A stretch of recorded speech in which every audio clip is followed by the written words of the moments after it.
Okay, today we're going to dial in our SVD settings on a few different shots, each with their own unique characteristics and unique solutions. First thing I want to point out is that I'm pretty much consistently sticking with 12 frames per second now. 6 frames per second is still okay for those shots with limited movement, like a slow camera pan, maybe against a stationary subject. But I would say for anything beyond that, I'm finding that 12 frames per second is my go-to.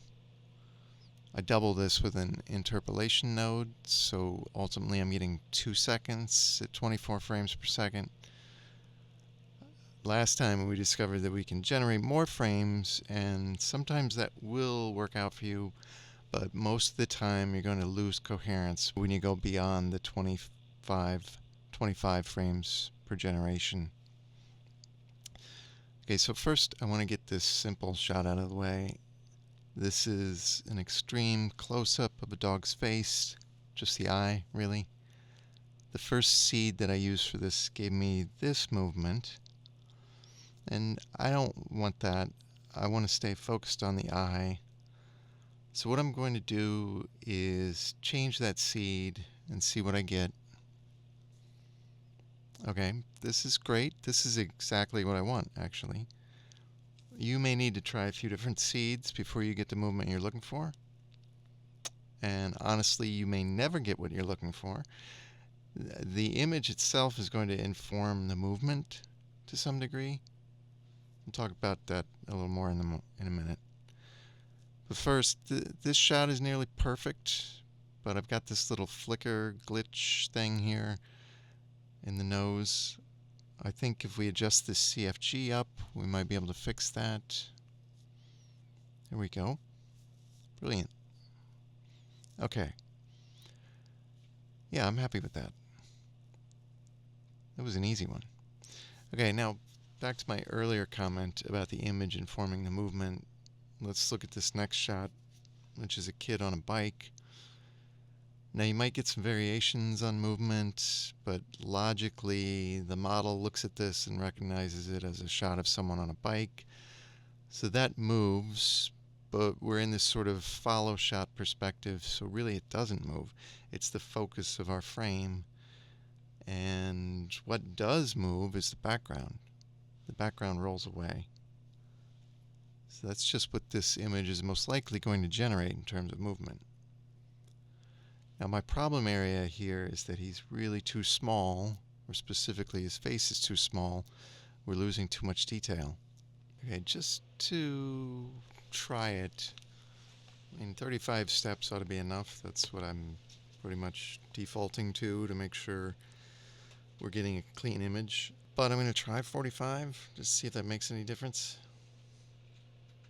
And no, not a difference. I think we just don't have enough detail in the face here.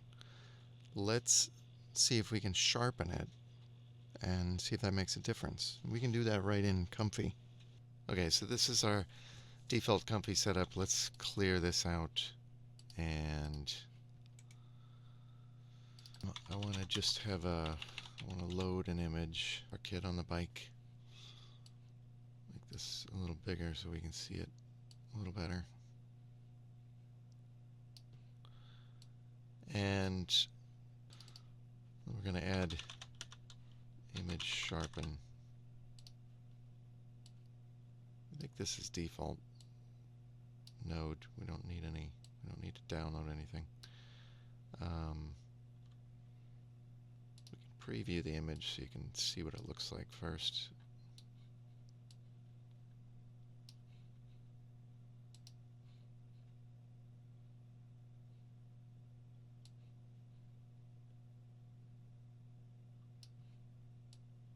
And it's considerably sharper.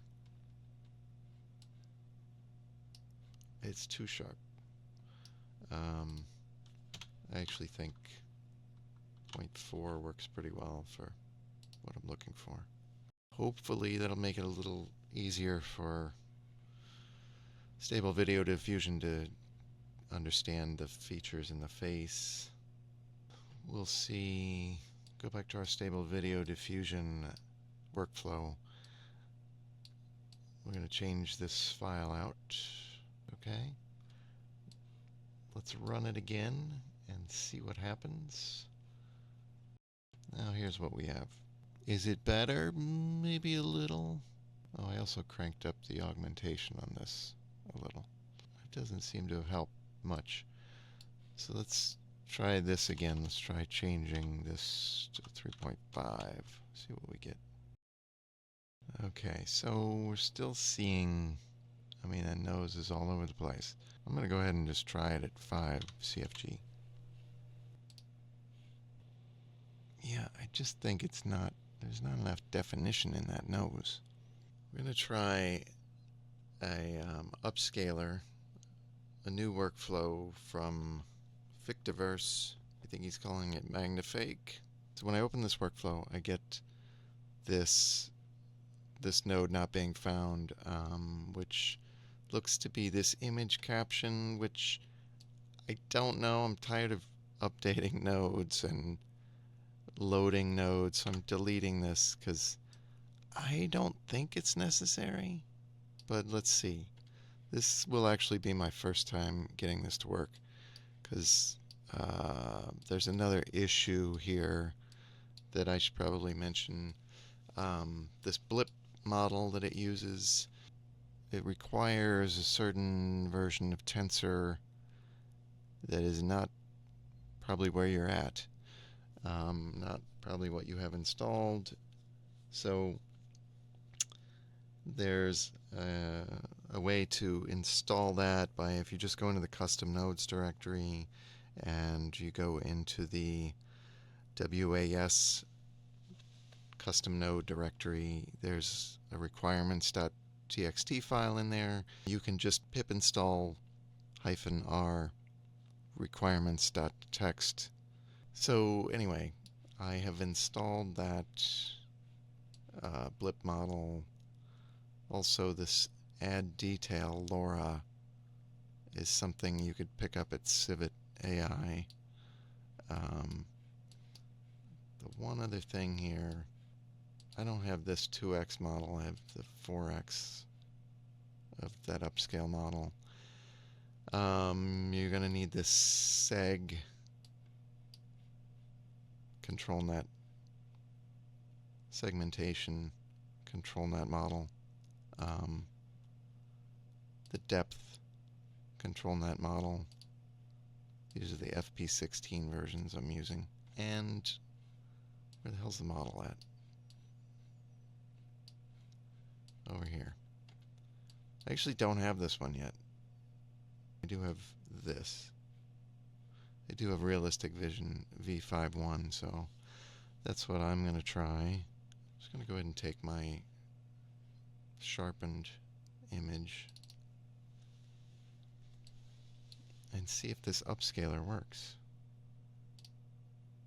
Okay, so this just changed our kid. He's different. It's not bad. I mean, wow. But let's try this and see what happens. One thing I just noticed with this workflow is there's not actually any save. It's not saving anything, so you can right click and save the image. It'll just go to your downloads folder. Okay. So here's our new kid. Let's see what happens. Well, well, well, what do we have here? Okay. So that is better. It's more of a face there.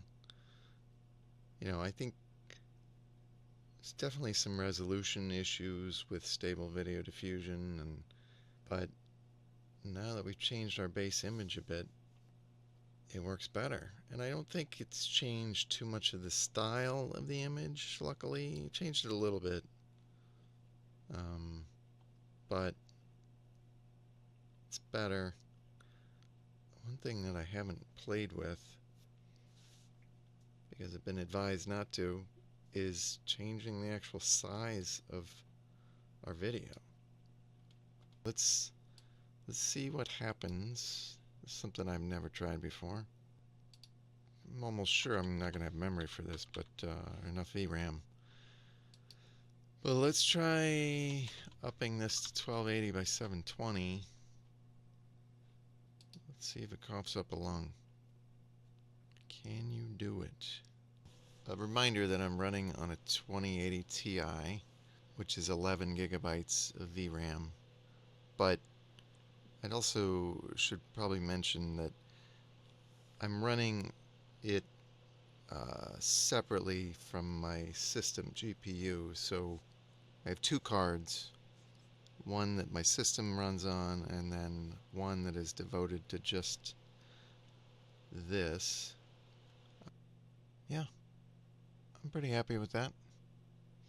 But one thing you may notice here is that it's actually slowed down the movement slightly, so he's a little more slow-mo than he was. But let's take what we've learned here and see if it helps us with another shot. I have this girl running. I've actually fished through a few seeds to get this one that seems to have a pretty good handle on the running motion. But the form is all over the place here. I've tried upping the CFG, which would be my usual first step to get more coherence in the form, but that's not helping. So I need to try something else. I've mentioned before that raising the frames per second can help add definition to these kind of blobs. So let's see if that helps. Let's set it to 24 frames per second. Doubled it to 24, and that definitely helps. Unfortunately, it's also going to cut our duration in half, so we're only going to get about a second out of this unless we slow it down. And honestly, it's already a little slow-mo. But now I think I still have the same issue as the last shot. She's a little too far away. Let's do our trick of changing the output resolution to 1280 by 720 again. And you know, it's not perfect, but I'm pretty happy with that. And I think that's where I'm going to stop. So I hope this was helpful, and thanks for watching. I'll see you next time.